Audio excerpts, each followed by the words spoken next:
Hello my dear learners, welcome back to my new class. So dear students, today we are going to talk about tense, in which we will study about present tense, past tense and future tense in details. So without any delay, let's begin our today's class.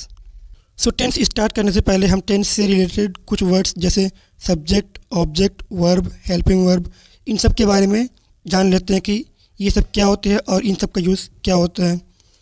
तो सबसे पहले बात करते हैं हम subject की। तो किसी भी सेंटेंस में काम करने वाले को सब्जेक्ट कहा जाता है। Example Raj, Mohan, he, she, it, etc. कोई भी नाउन या प्रोनाउन हो उसे सब्जेक्ट कहते हैं।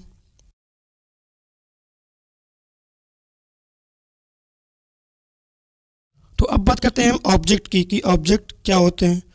तो किसी भी सेंटेंस में जिस चीज़ पर काम हो रहा हो उसे ऑब्जेक्ट कहा जाता है। जैसे book, table, pen, bag, ETC, ये सब हमारे ऑब्जेक्ट होंगे अगर सेंटेंस में इनके बारे में बात होगी तो। इस डेफिनेशन को हम लिख लेते हैं।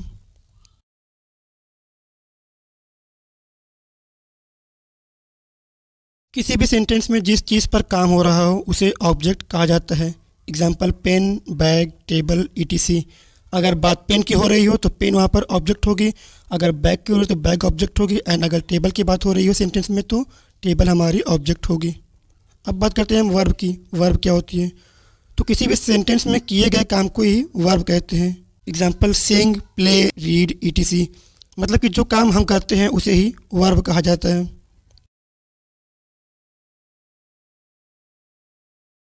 किसी भी सेंटेंस में किए गए काम को ही वर्ब कहा जाता है। एग्जाम्पल सिंग, प्ले, रीड, ईट, ईटीसी।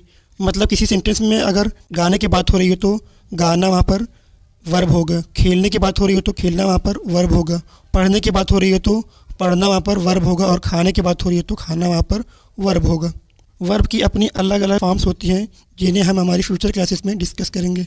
अब बात करते हैं हम हेल्पिंग वर्ब की कि हेल्पिंग वर्ब क्या होती है। तो अगर बात करें हम हेल्पिंग वर्ब की तो हेल्पिंग वर्ब वो होती हैं जो हमें ये बताते हैं कि सेंटेंस की स्टेट यानी उसकी अवस्था क्या है। मतलब कि सेंटेंस प्रेजेंट में है, पास्ट में है या फिर फ्यूचर में है।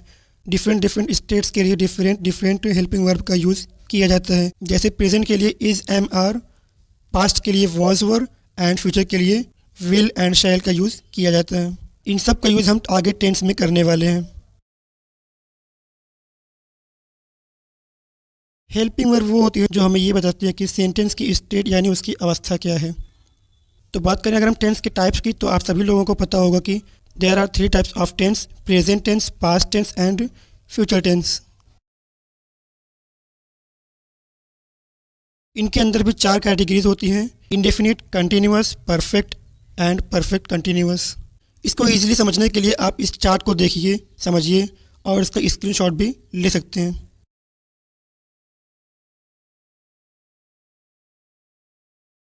तो आज की इस क्लास में हमने टेंस का इंट्रोडक्शन देखा। नेक्स्ट क्लास में हम एक एक करके सभी टेंस को डिटेल में डिस्कस करेंगे। Thank you for joining this class. मिलते हैं नेक्स्ट क्लास में, तब तक के लिए टेक केयर एंड जय हिंद।